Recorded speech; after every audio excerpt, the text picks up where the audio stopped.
Auzubillahiminash-shaytanir-rajeem. Bismillahir-rahmanir-rahim. Assalamu alaikum everyone. Our today's topic is super interesting. It is about Prophet Musa alayhi salam. But before we move ahead, let's just quickly recall the story we did the previous week.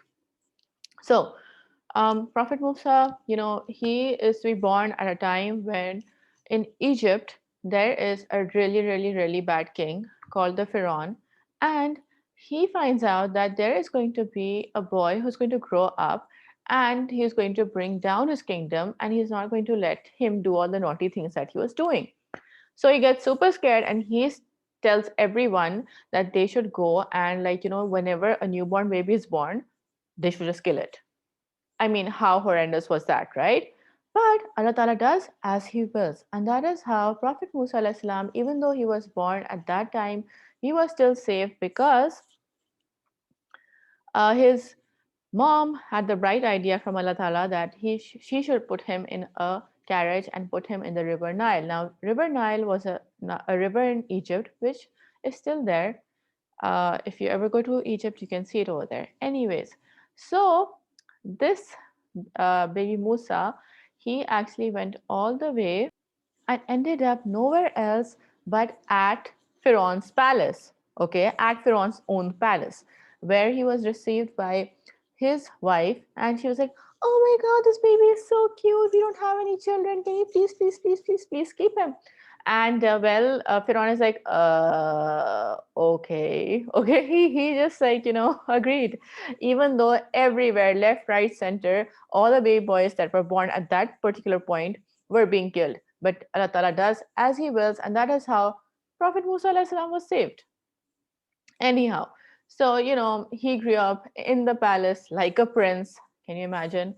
And under the nose of the big bad king Pharaoh.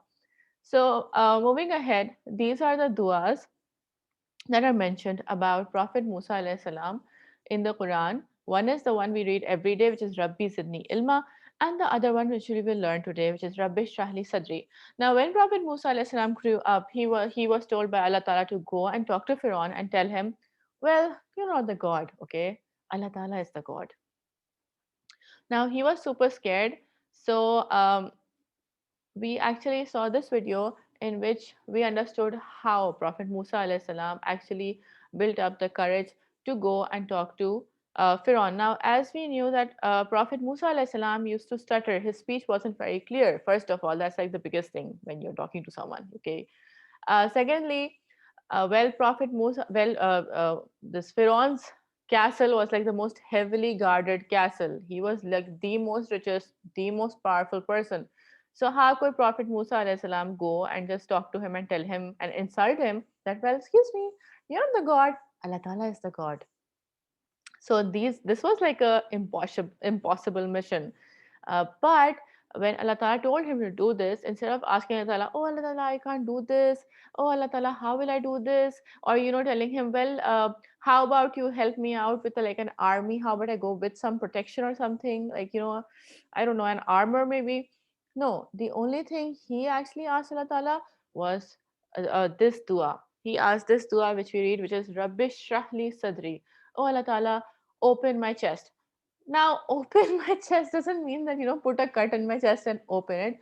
Open my chest means take away my fear, take away my anxiety, take away ये जो मुझे अंदर से डर लग रहा है, खौफ हो रहा है कि क्या होगा, कैसे होगा.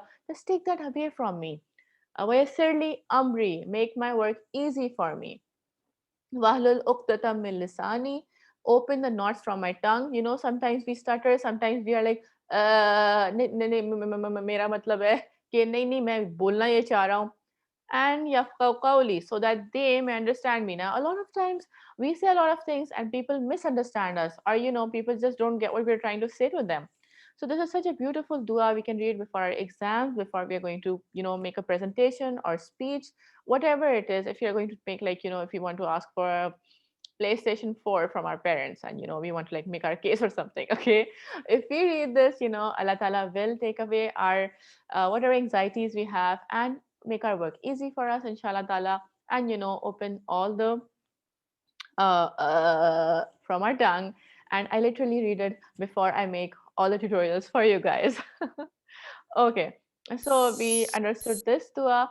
And well, we've continued with the story where Prophet Musa alayhi salam does go to the Pharaoh and talk to him along with his brother Prophet Harun, whom Allah Ta'ala also, makes a prophet so that Musa alayhi salam can have some help. But before they are going, Allah Ta'ala tells them something very, very important. And that important thing is when you go to speak to the Pharaoh, talk to him softly. Now, of all the things Allah Ta'ala could have advised Musa alayhi salam, Allah Ta'ala is telling him to talk to the Pharaoh softly. Now, Pharaoh is such a bad person. He's like a horrible person. He's doing such horrible things to everyone in the community. Why would Allah Ta'ala tell him to, talk softly to such a person? Like, if we have to go and talk to someone bad, we're like so angry. We just go there and we just like burst into anger and we're like, "Oye, Keltane, tum kya kar rahe ho?" Or, if we're very angry and we have to go and talk to someone, we're like, why are you so like this and why you like that and don't you understand and you're so mean and you're so like this and you're so like that. But over here Allah Ta'ala is saying the opposite. Allah Ta'ala is like, talk to him softly. Now, I mean, this just blows my mind off, because if Allah Ta'ala wants us to talk to the meanest, most worst people in our society softly, how do you think he wants us to talk to our friends? How do you think he wants us to talk to our family? This is something to really think about, okay? And besides, I mean, honestly, if he went and he screamed at Pharaoh, or if he went and if he was like, mean to Pharaoh, I mean, his guard would have just arrested him and thrown him outright. Makes no sense, right? Maybe if we talk softly to the people who are very mean, maybe, they will change over time. Okay. So I think this is such valuable advice from Allah Ta'ala, which we all need to take. Okay. As we learned, these prophet stories are not just fairy tales. These prophet stories are stories where we need to take a very important lesson from. Okay? So I hope this concept was clear. We further learned how, after that, Prophet Musa alayhi salam,